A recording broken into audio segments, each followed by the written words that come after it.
أعوذ بالله من الشيطان الرجيم بسم الله الرحمن الرحيم الحمد لله رب السماوات والأرض وننزل من القرآن ما هو شفاء ورحمة للمؤمنين الحمد لله. Assalamu alaikum wa rahmatullahi ta'ala wa barakatuhu. Yan uwa barkanmu da wannan lokaci, barkanmu da sake saduwa a wannan channel mai albarka. Muna ma yan uwa fatan alkhairi da fatan kowa ya wuni lafiya kuma cikin ƙoshin lafiya.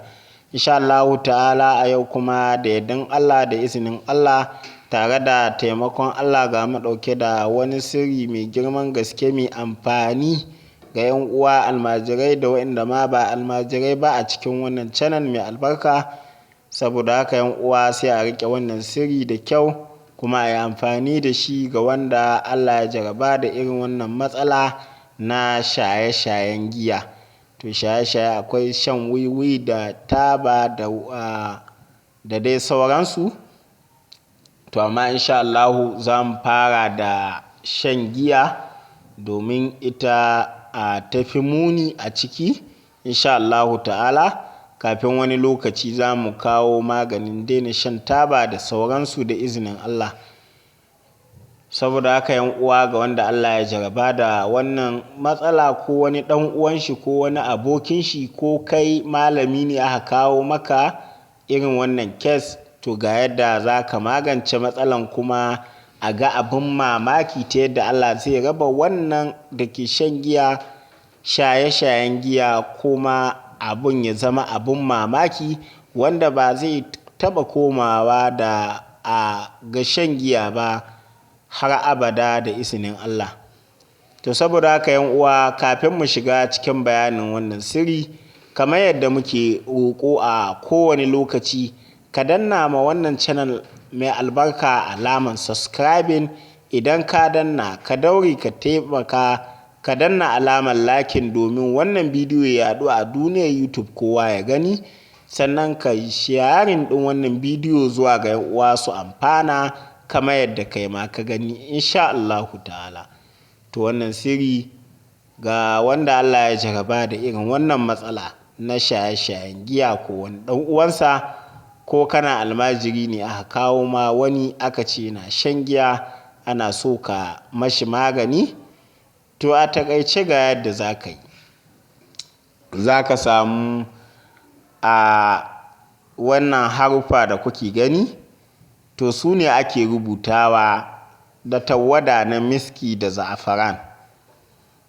Kamar yadda muka yi bayani a wancan bidiyo cewa wanda zai yi rubutu da za'afaran zai sau fure ne na za'afaran ba turare ba.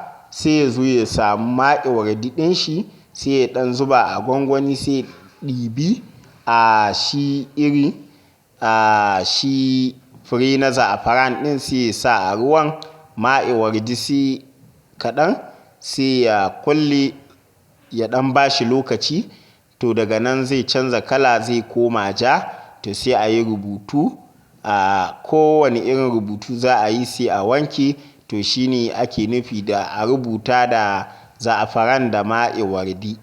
To idan aka rubuta wannan da za'afaran da ma'iwardi aka ba mutum ya sha, mai shan giya, to Allah ya raba shi da shaye-shayen giya daga wannan lokacin da ya sha wannan, kuma ba zai taɓa komawa daga shan giya ba har abada. Wannan sirri yana da abin mamaki ta yadda za ka ga Allah ya raba mutum da wannan matsala cikin ƙanƙanin lokaci da izinin Allah. To gare ku yan uwa wanda Allah ya jaraba da irin wannan matsala, ko kai ne ko wani ɗan uwanka ko kana almajiri, to ya kamata ka kwafi wannan sirri ka ajiye domin wata rana. To saboda haka yan uwa wannan sirrin kenan ga haruffan da za a rubuta kamar haka. Saboda haka yan uwa a nan za mu dakata. Kada a manta da danna subscribing a wannan channel mai albarka ga wanda bai danna ba. Kada a manta da danna lakin a wannan bidiyo. Kada a manta da yin sharing zuwa ga 'yan uwa domin su masu amfana. Masu neman ƙarin bayani za su muna magana ta WhatsApp ta wannan number, ko su yi comment. Insha Allahu za mu duba kuma mu mai musu da ansa yadda ya dace insha Allahu ta'ala. To saboda haka yan uwa nan za mu dakata. kada a manta da danna lakin sharing zuwa ga 'yan uwa almajirai domin su ma su amfana.